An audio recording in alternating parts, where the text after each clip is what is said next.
ये वीडियोस राजा रघुवंशी की हैं उनकी शादी से पहले कि वो बेहद ज़्यादा खुश थे अपनी शादी को लेकर, क्योंकि उनकी शादी सोनम से होने वाली थी। वो सोनम को बेहद ज़्यादा पसंद करते थे और यही वजह थी कि शादी के फ़ौरन बाद जब पंडित जी ने मना कर दिया था क्या राजा रघुवंशी को कहीं घूमने नहीं जाना, तो वो अपनी पत्नी की बात, सोनम की बात मानकर मेघालय हनीमून पर जाती हैं और वहीं पर सोनम राजा रघुवंशी की हत्या कर देती है। वो भी सिर्फ इसलिए कि वो अपने ही घर पर काम करने वाले नौकर से प्यार करती थी, वो भी उस नौकर से जो 15 से 20 हज़ार कमाता था। और जो राजा रघुवंशी थे वो बेहद ज़्यादा सुंदर थे, करोड़पति थे, लेकिन फिर भी उसने नौकर के लिए राजा रघुवंशी की हत्या कर दी और हत्या करने के बाद फरार हो जाती है और 17 दिनों के बाद खुद पुलिस के पास पहुंचती है और पूरी कहानी तोते की तरह बता देती है कि आखिर कैसे उसने राजा रघुवंशी की हत्या की प्लानिंग की। और जब पुलिस ढेर सारे सवाल करती है कि अगर तुम चाहती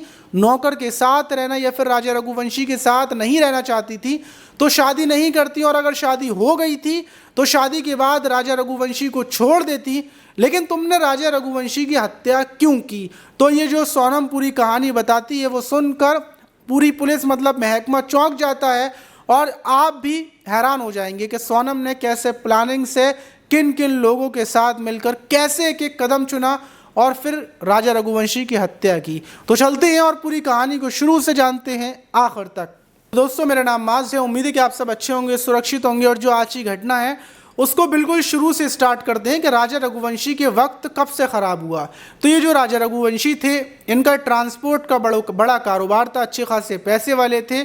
और 2024 के 1 अक्टूबर में जो राजा रघुवंशी की माँ हैं उमा रघुवंशी, वो राजा रघुवंशी के लिए रिश्ता देखती हैं। और जो रिश्ता देखती हैं वो सोनम एक लड़की थी जो इंदौर की ही रहने वाली थी, उसके परिवार में जाकर देखती हैं। सोनम उनको पसंद आती है और जो सोनम का घर पर कारोबार था वो प्लाईवुड वगैरह जो होते हैं उसका बड़ा कारोबार था। सोनम के पिता बताते हैं कि सोनम बस थोड़ा बहुत कामकाज करती है, बाकी सोनम पढ़ाई कर रही है।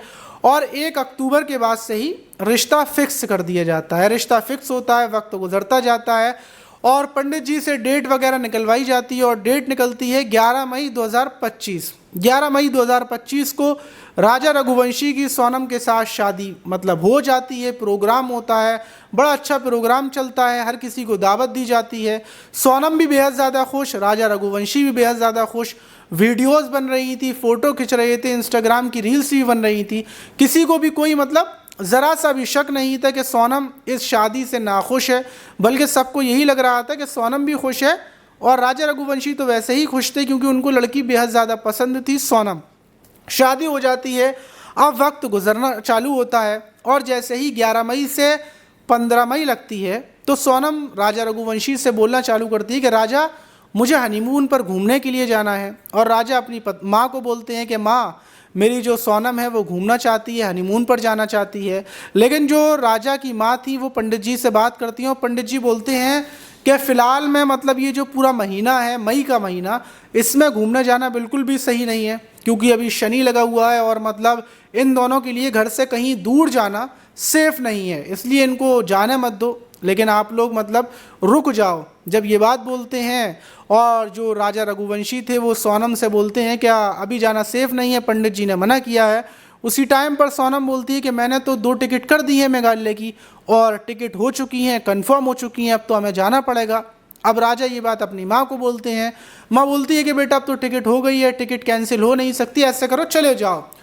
और 20 मई को ये फ़्लाइट पकड़ते हैं और सीधे पहुंच जाते हैं मेघालय। मेघालय में पहुंचने के बाद वहां पर उतरते हैं और वहां से ये शिलांग में पहुंचते हैं। शिलांग में एक जगह पर पहुंचते हैं, वहां से एक बाइक लेते हैं, स्कूटी को 4 दिन के लिए किराए पर लेते हैं। वहीं पर होटल लिया जाता है और होटल में अपना सामान रख देते हैं और वहाँ से ये मतलब घूमना शुरू कर देते हैं। और 22 मई को ये सोहरा की यात्रा के लिए निकलते हैं, बाइक से ही अपनी, और स्कूटी से निकलने के बाद सोहरा घूमते हैं।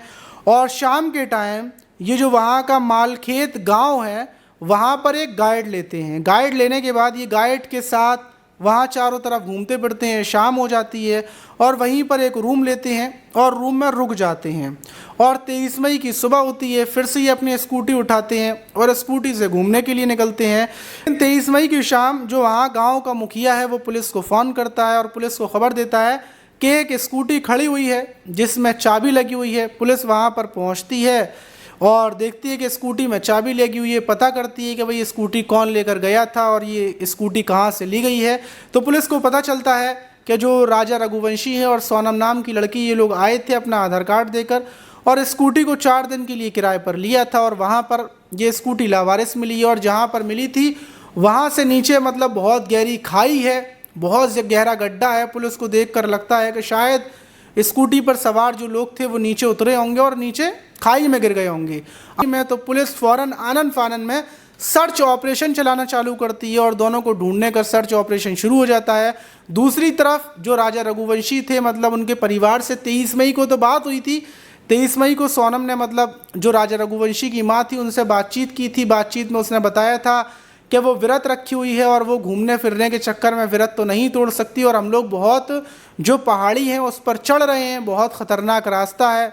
और 24 मई को जब परिवार के लोग फ़ोन करते हैं तो दोनों में से किसी का फ़ोन नहीं लगता। पहले लगता है कि शायद नेटवर्क की वजह से दोनों के फ़ोन नहीं लग रहे होंगे, लेकिन 25 मई लग जाती है और जब फ़ोन नहीं लगता तो राजा रघुवंशी के बड़े भाई अपने यहाँ से निकलते हैं और सोनम के भाई दोनों निकलते हैं और जो फ़्लाइट थी उसको पकड़कर सीधा मेघालय पहुँचते हैं। मेघालय पहुँचने के बाद डायरेक्ट पुलिस के पास पहुँचती हैं और पुलिस को बताती हैं कि ऐसे ऐसे 2 लोग यहाँ पर घूमने के लिए आए थे, राजा और सोनम दोनों गायब हैं। पुलिस बताती है कि एक स्कूटी मिली है और स्कूटी पर ये लोग सवार थे और उसके बाद मतलब फिर कुछ पता नहीं चला।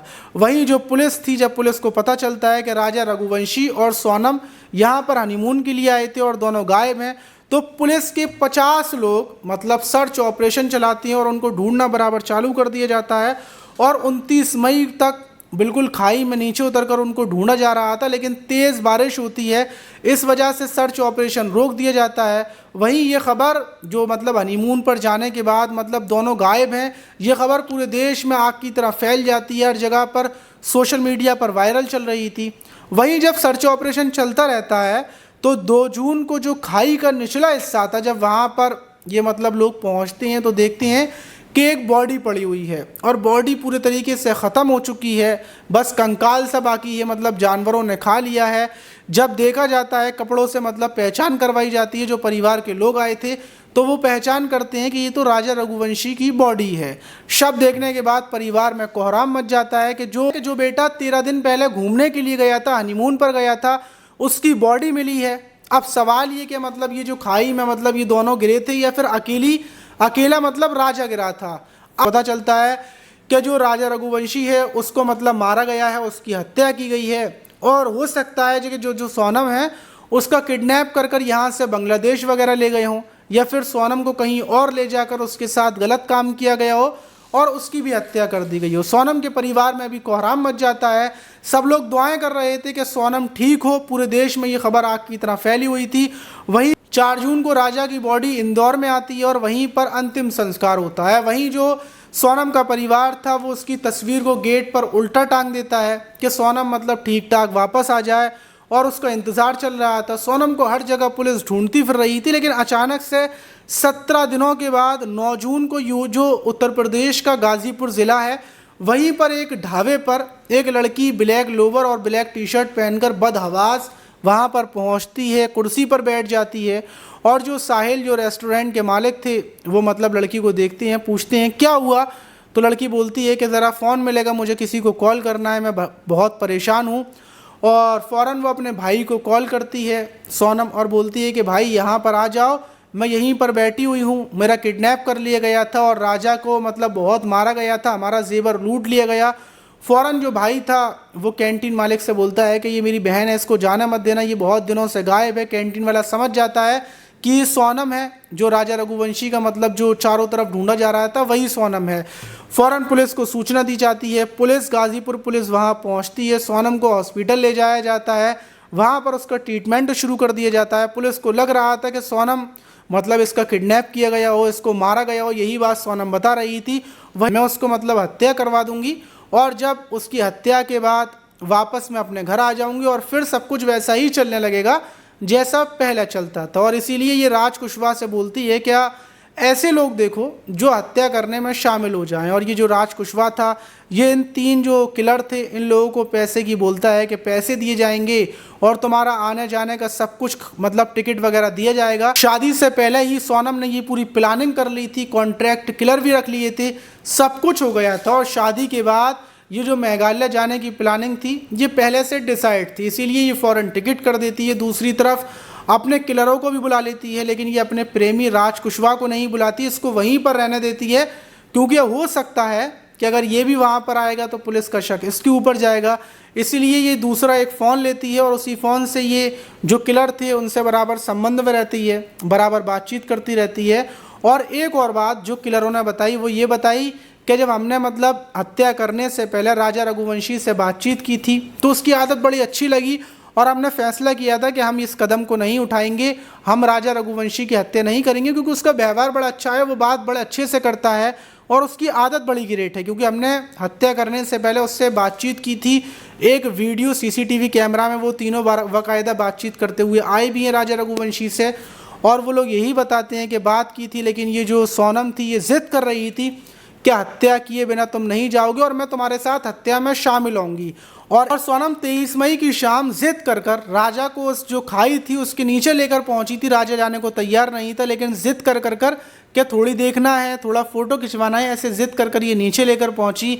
और जो 3 कॉन्ट्रैक्ट किलर थे वो भी वहां पर पहुंचे और इन तीनों ने मिलकर राजा के ऊपर हमला कर दिया और हमला करने के बाद उसको मौत के घाट उतार दिया। और घाट उतारने के बाद फिर ये तीनों किलरों को अलग अलग रास्ते पर जाने की बोल देती है और ख़ुद वहाँ से गायब हो जाती है। लेकिन सवाल ये है कि ये 17 दिनों तक मतलब ये हत्या करने के बाद ये इतने दिनों तक कहाँ पर रही, किसके साथ रही, अभी ये पुलिस पूछताछ कर रही है। लेकिन इस घटना के खुलासे के बाद हर कोई हैरान है, क्या दुल्हन ने मतलब एक मासूम से लड़के को, उस लड़की ने मतलब सिर्फ अपने प्रेमी के लिए हत्या कर दी। और ढेर सारे सवाल हैं कि जब पिता को, सोनम के पिता को ये बात पता थी कि वो नौकर से प्यार करती है तो राजा रघुवंशी से क्यों शादी करवाई। और सोनम के लिए भी एक बड़ा सवाल मतलब ये है कि अगर तू किसी और लड़के से प्यार करती थी तो राजा रघुवंशी को क्यों मारा। वो बेचारा मासूम सा अपनी शादी में कितना खुश था, कितनी सारी रील्स बना रहा था। दिल दुखाने वाली बात है कि एक बेकसूर को बेवजह मार दिया, उसका तो कोई किसी से संबंध भी नहीं था। तू अगर प्यार करती थी तो राज कुशवाहा के साथ कहीं भाग जाती, कहीं चली जाती, उस बेकसूर को क्यों मौत के घाट उतारा। किसी के बेटा, किसी की भाई मतलब तूने छीन लिया। तो ऐसे गुनहगारों को अगर हमारा कानून सख्त से सख्त सज़ा दे तो शायद ऐसी घटनाएं दोबारा ना हो। आप इस घटना पर क्या बोलना चाहेंगे कमेंट बॉक्स में ज़रूर बताइएगा। मिलते हैं किसी और वीडियो में, जब तक के लिए अपना ख्याल रखें, सुरक्षित रहें, सावधान रहें।